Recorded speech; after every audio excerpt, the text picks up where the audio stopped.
Indonesia, Salum Nusantara dari Sabang sampai Merauke, dari Miangas sampai Pulau Rote. Mantaplah iman kita, mantaplah kasih kita, mantaplah pengharapan kita, tentunya dalam Yesus Kristus yang menjadi Tuhan dan Juru Selamat kita. Jangan katakan bahwa Yesus bukan Tuhan, jangan katakan pula bahwa Yesus bukan Juru Selamat. Dia adalah Tuhan, Dia adalah Juru Selamat.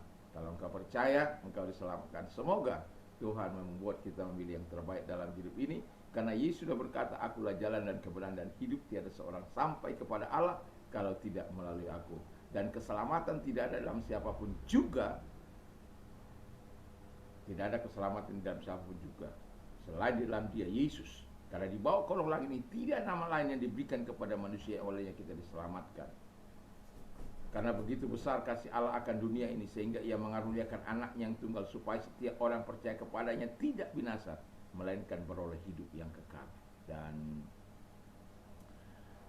Rasul Paulus berkata, dengan hati percaya engkau dibenarkan, dengan mulut mengaku engkau diselamatkan.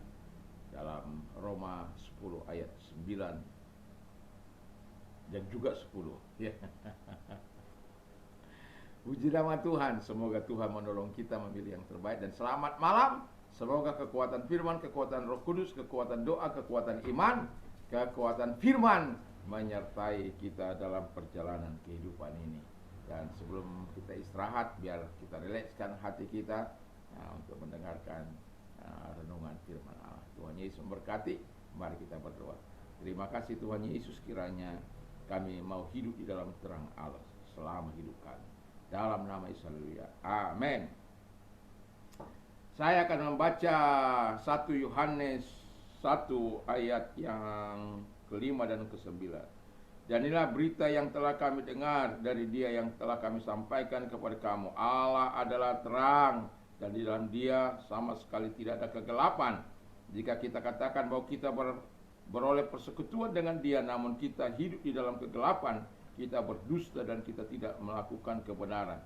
Tapi jika kita hidup dalam terang, sama seperti Dia ada dalam terang, maka kita beroleh persekutuan seorang dengan yang lain, dan darah Yesus anaknya itu menyucikan kita daripada segala dosa. Jika kita berkata bahwa kita tidak berdosa, maka kita menipu diri kita sendiri, dan kebenaran tidak ada dalam kita. Jika kita mengaku dosa kita, maka Ia adalah setia dan adil, sehingga Ia akan mengampuni segala dosa kita dan menyucikan kita dari segala kejahatan kita. Puji nama Tuhan. Tema kita adalah hidup di dalam terang, ya. Hidup di dalam terang. Tentu kalau orang hidup dalam terang, ya orang bisa semua melihat. Orang hidup dalam terang itu tidak ada yang ditutup-tutupi. Dia hidup apa adanya, bukan ada apanya.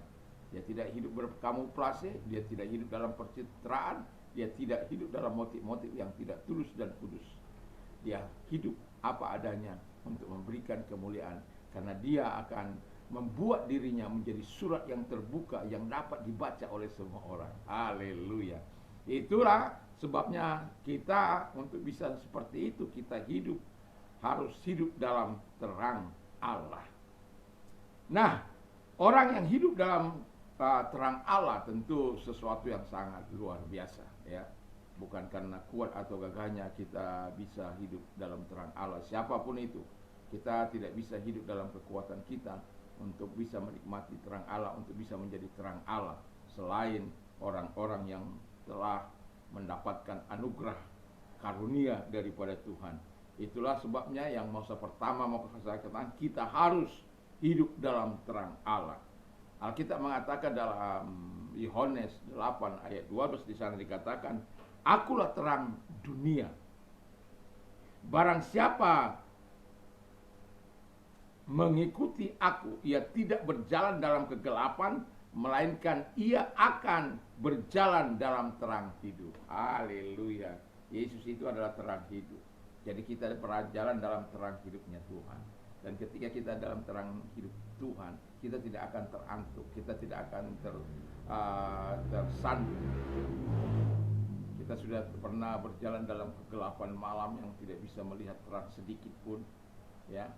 Walaupun itu di rumah kita sendiri, kadangkala kita bisa tersenggol-senggol, langgar, tabrak ini, tabrak sana. Kalau tiba-tiba mati padam saat dini hari, apalagi saat hujan deras dan mati lampu. Wah, itu kegelapan yang sangat luar biasa.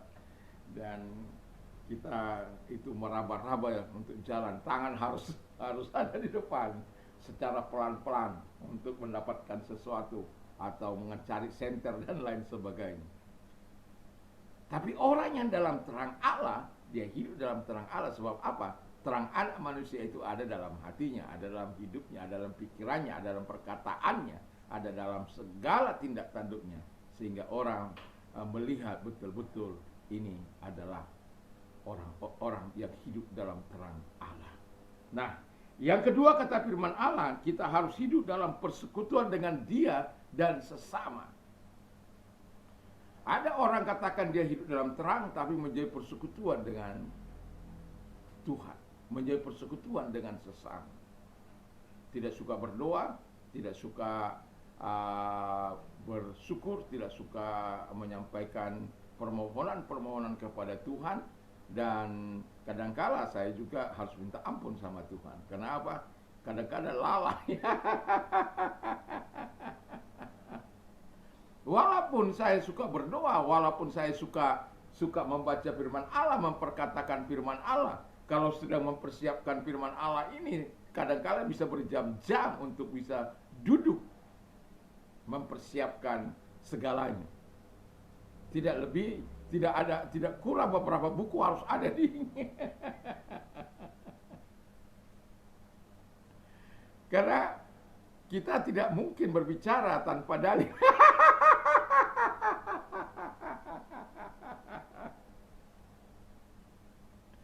Jadi Alkitab mengatakan dengan jelas kita harus hidup dalam persekutuan yang baik, yang manis, yang indah dengan semua, baik dengan Tuhan maupun dengan manusia. Itu sebagai makhluk sosial kita. Tapi sebagai makhluk ilahi, kita tidak boleh terpisah dari Allah. Kadangkala orang memisahkan hubungan itu, ya. Tadi pagi masih ada hubungan dengan firman pagi ini, malam ini.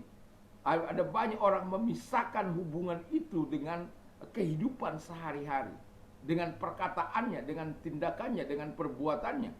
Saya bukan manusia yang sempurna, tetapi saya selalu akan melibatkan Tuhan di dalam hubungan itu.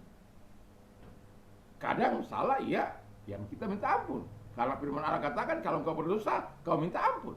Kalau engkau salah kepada temanmu, kau minta maaf.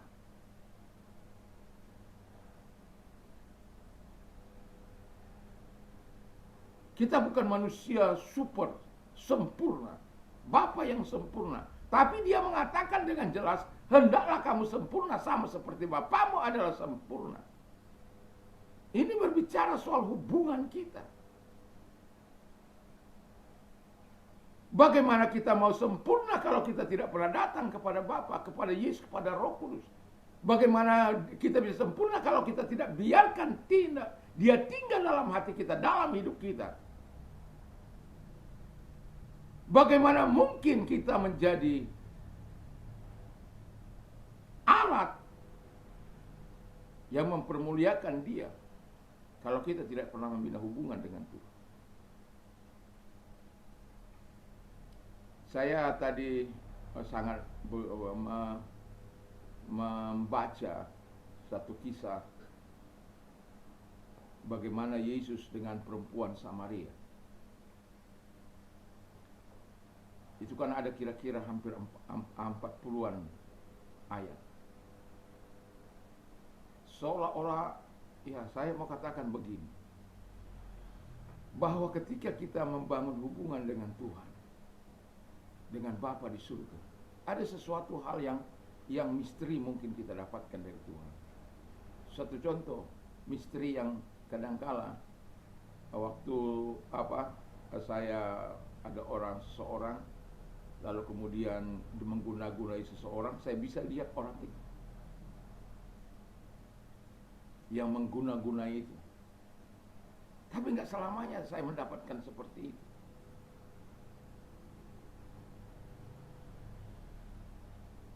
Saya memang tidak tahu namanya, tapi Tuhan perlihatkan orangnya. Dan saya bisa menggambarkan dengan jelas kepada orang yang diguna-gunai. Bayangkan 11 tahun tidak bisa tidur.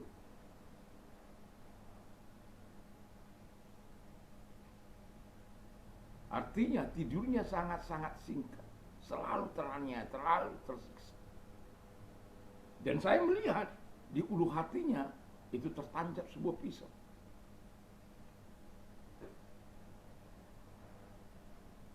Dan ketika saya telah mendoakan dia, dia lepas dan dia setelah malam itu saya berdoa, saya pulang dan dia tidur sampai pagi.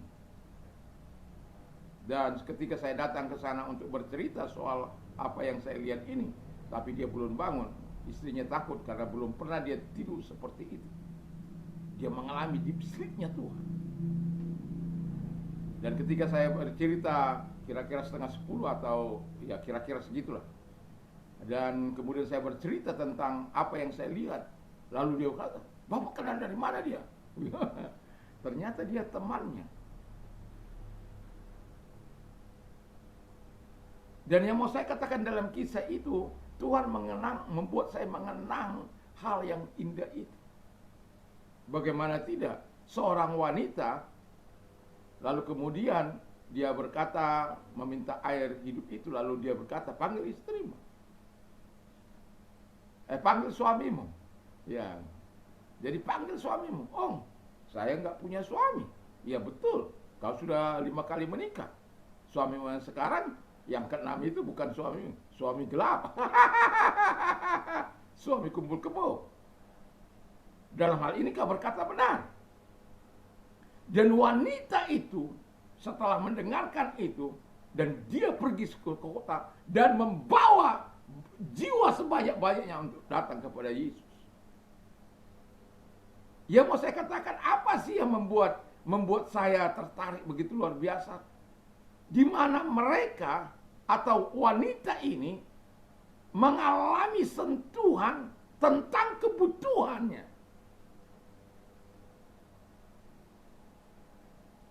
Matius 9 ayat 36-38 juga Tuhan memperhatikan mereka dan menyembuhkan mereka. Dan begitu indahnya firman Allah itu. Saya katakan, saya merenung sangat dalam. Saya katakan, Tuhan, tolong. Ada banyak persoalan-persoalan yang disimpan oleh manusia, masalah-masalah yang disimpan manusia, yang kadang-kala itu menggoncang hidupnya. Tapi kalau Tuhan anugerahkan itu, dan kita bisa melihat siap atau apa. Katakan satu contoh lagi. Ketika saya melihat sebuah peristiwa orang yang suka bermain dukun-dukun, dan saya tahu di mana disimpan. Bayangkan, apakah mungkin saya bisa melihat satu peristiwa saya di sini, sementara rumahnya ada di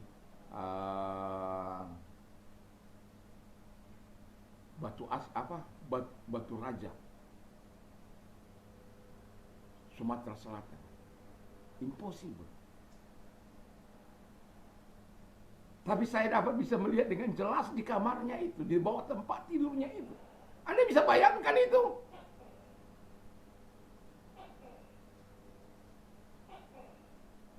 Dan saya bisa melihat dengan jelas. Dan pada akhirnya orang itu membawa berkat bagi saya sebanyak-banyaknya. Tetapi saya menolak. Karena apa? Saya tidak pernah mau menjual karunia. Sampai akhirnya dia kembali membawa dia besoknya atau apanya saya kurang ingat itu. Tetapi dia membawa bahan makanan ke rumah saya. Yang mau saya katakan adalah sampai kembali saya mengenang itu, Tuhan tolong kembali. Ya, artinya kita nggak selamanya dapat. Tapi saya tahu Tuhan itu menyediakan itu. Saya tahu Tuhan itu memberikan itu. Memang kita tidak bisa atur Tuhan.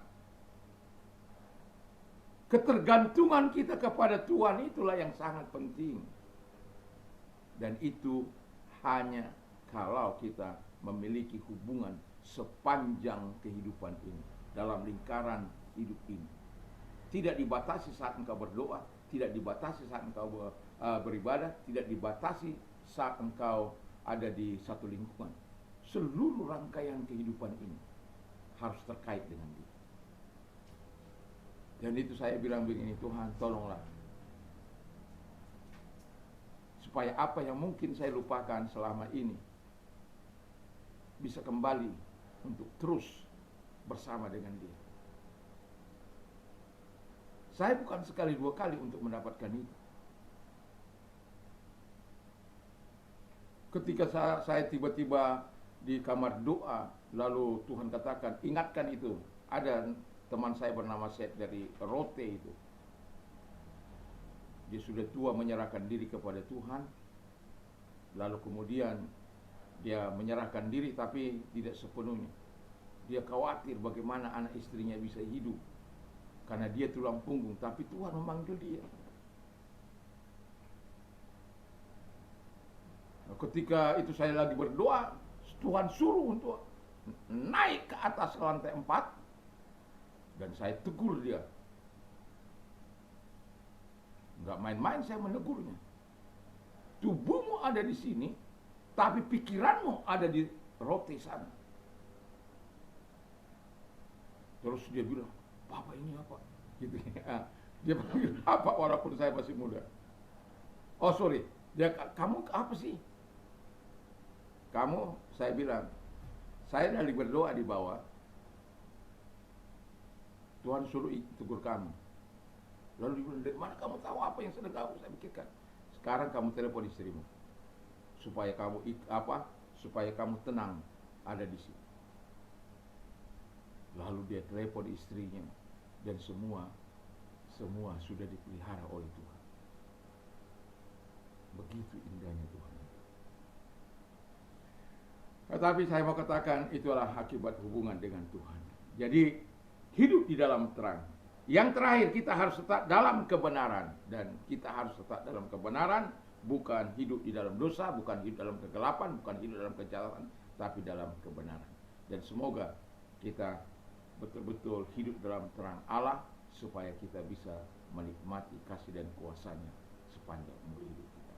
Dan peristiwa hari ini saya sangat menggetarkan hati saya, dan saya yakin dan percaya siapapun pasti punya kerinduan yang sama dengan saya untuk bisa melihat peristiwa-peristiwa. Artinya saya mau katakan, kita bisa menjawab kebutuhan orang tersebut. Kita bisa memberikan jawaban kepada mereka.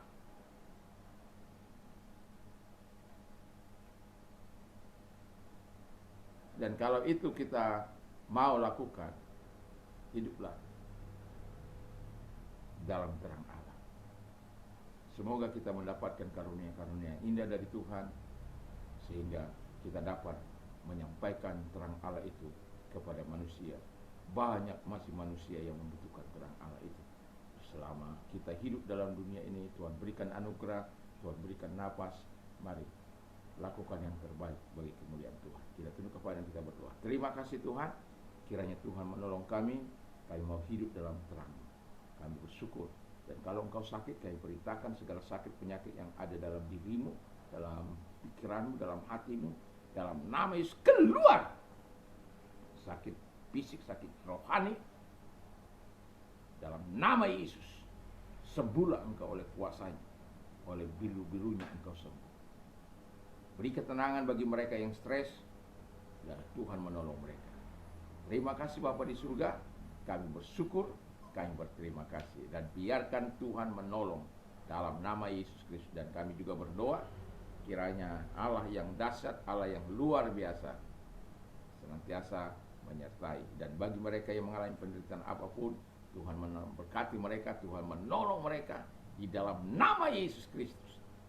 Terima kasih buat pertolongan kepada mereka. Terima kasih. Dalam nama Yesus kami bersyukur dan berdoa. Haleluya. Amin. Kiranya Tuhan memberkati kita. Kalau Anda sempat melihat anjing saya, itu anjing kesayangan saya. Tapi dia sering mengganggu saya waktu khotbah. Jadi kalau habis di khotbah, biasanya dia akan datang. Tapi hari ini dia sebelum habis doa, dia sudah datang duluan. Ya, kiranya Tuhan Yesus memberkati kita. Tuhan membuat kita mengalami pertemuan dengan Tuhan. Dan saya berdoa supaya kita tetap kuat sehat dalam Tuhan, dan jangan lupa untuk memperkatakan firman Allah, merenungkan firman Allah, berdoa sebelum kita tidur, sehingga deep sleep-nya Tuhan, kekuatan Tuhan, sehingga besok pagi kita boleh bangun pagi-pagi sekali dengan tubuh yang sehat. Tuhan Yesus memberkati. Mantap, mantap, mantap.